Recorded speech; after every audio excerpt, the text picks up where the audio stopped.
Alikuja hapa mara ya kwanza akiwa anaumwa sana sana sana. Hebu mpe maiki machache tueleze. Yesu asifiwe. Amina.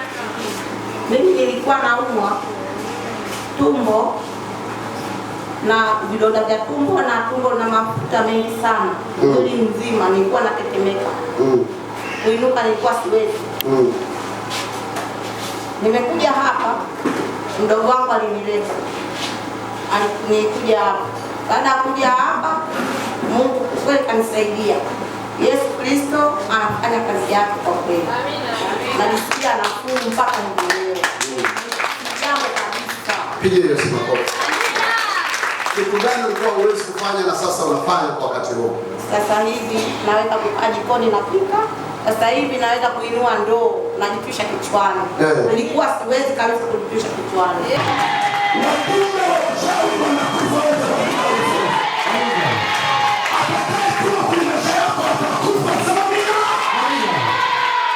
Hata wakituma nyoka itakufa, sema amina. Hata wakituma paka inakufa, sema amina. Mpaka hivi ndio natoa ushuhuda hapa. Na mpaka hivi nimekuja kutoa shukrani yangu. Pigie Yesu makofi. Ulikuwa huwezi kupanda ngazi. Nilikuwa siwezi kupanda ngazi. Nilikuwa huwezi. Mpaka hivi napanda ngazi. Natembea kabisa mwenyewe sishiki popote. Pigie Yesu makofi.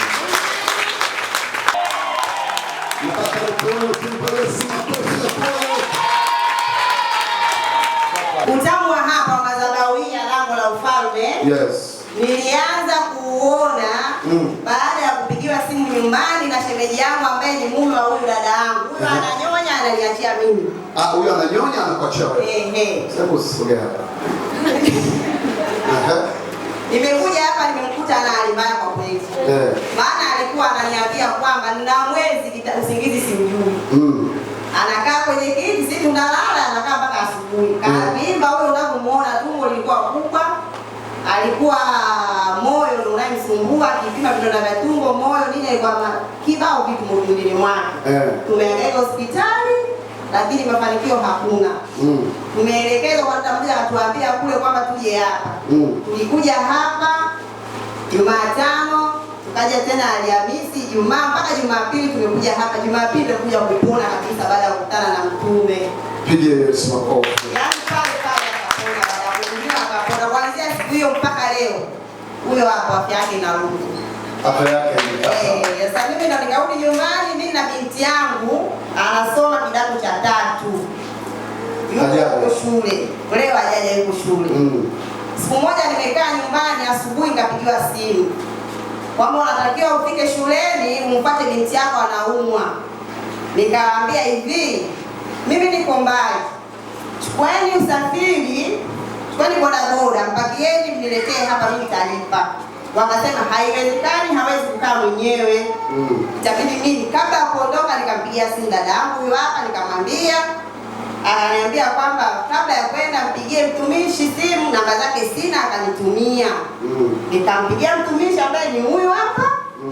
Akanielekeza kwamba ukifika nipigie simu. Nikaenda kule nikamkuta kweli hali yake ilikuwa sio nzuri, maana alisima kuanzia saa 1 asubuhi mpaka saa 5 nafika pale. Alizima? Ndio alizimia. Alizimia. Alizimia. Tangu asubuhi. Mpaka anafika pale mimi saa 5. Ndio mkuta amemlaza kwenye mti, aelewi yani. Nikampigia simu mtumishi akamhudumia, akamfanyia maombi kwenye simu, kaombea maji, kamwagia kichwani, kamnywesha. Kamchukua akarudi naye nyumbani. Baada ya kumwagia maji na kunywesha ikatokea nini? Hali yake ikawa amepata nafuu. Na mtumishi akaniambia kwamba Jumapili atakuwa afike kanisani. Kwa bahati mbaya hali yangu ilikuwa sio nzuri sana, mimi sikufika. Ila alikuja na mama yake mdogo, kaja mpaka hapa, kapata huduma, kapona. Sasa hivi Jumapili alipata huduma hapa, hajaja tena. Jumatatu asubuhi karudi nyumbani, anafika nyumbani anambia mama anaenda shule. Pigie Yesu makofi. Kwa hiyo kuanzia sasa hivi yani siku ile Jumatatu kulala, akasema anakwenda shule. Mwanangu uko vizuri? Anasema niko vizuri, hadi naenda shule. Kwa hiyo leo niko shule, ajabu na nimesauka. Pigia Yesu makofi kabisa.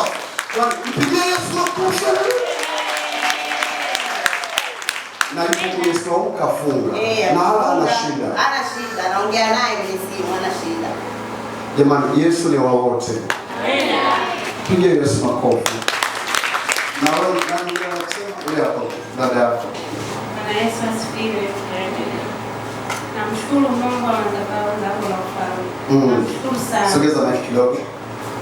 Namshukuru sana. Nilikuwa naumwa tangia mwaka 2023 nilipojifungua mtoto wangu. Nilipomaliza 2023. Nilipomaliza 40 tu nikaanza matatizo ya kuumwa. Nikapelekwa hospitali, nikachukuliwa vipimo vingi tu nikaambiwa na shida ya moyo. Baada ya hapo nikaanza kliniki Jakaya Kikwete Mwimbili. Lakini baada ya kutumia zile dawa, kila ninavyozidi kutumia zile dawa ndio ninavyozidi kuteseka kuumwa. Siwezi kula, siwezi kulala, siwezi kubeba kitu chochote. Yaani hata maji nilikuwa siwezi kunywa, nikinywa tu kidogo tumbo linajaa sana. Siwezi kuhema vizuri, niliteseka sana. Mtoto wangu hata sikuwa nambeba vizuri, alikuwa ananibebea tu. Huwezi kumbeba mtoto wako mwenyewe? Siwezi kumbeba, watoto wangu wakubwa ndio walikuwa wanabeba wanamhudumia. Niliteseka. Baada ya hapo kuna mdada mmoja akaniambia twende huko kanisani utapona. Nikaja nikaletwa hadi hapa, nilipandishwa kwenye bodaboda. Ulipandishwa kwenye bodaboda? Ilikuwa siwezi kupanda kwenye bodaboda. Na mdogo wangu alikuja kuniuliza wewe hapa. Wakati tunakuja huku, mume wangu tulimwacha pale nje. Mume wako? Tulipofika hapa, mtumishi akaniambia umepona, lakini mimi sikuamini. Nilipokuambia umepona wewe ukawa uamini kabisa? Kwa sababu nilikuwa nimeshakata tamaa. Nimeshakata tamaa kwa sababu nilikuwa nimeteseka sana. Baada ya hapo aliponiambia nimepona, kweli na mimi nikachukua hatua ya kupona. Yaani nikajipa ujasiri nikasema kweli nimepona.